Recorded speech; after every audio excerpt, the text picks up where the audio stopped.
हाँ तो नमस्कार प्रणाम। भूषणा हमर नाम, लाल जूता से मिलेला सम्मान। चलल बनी झार के केहू के प्यार में, दिलवा धड़कोता केहू के प्यार में।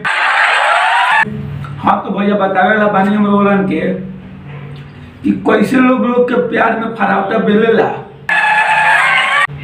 कैसे लोग के प्यार में फरावटा बेलेला हमके तो ये समझ में ना आवेला।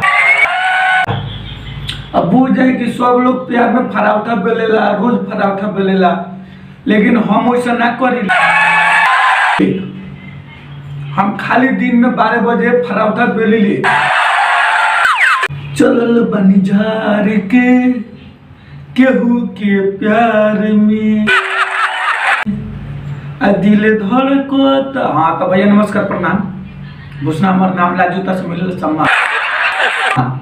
हाँ तो बुझ जाए लोगन की पशु के सावन में हमरा हो गल बा प्यार। पशु के सावन में हमरा हो गल बा प्यार।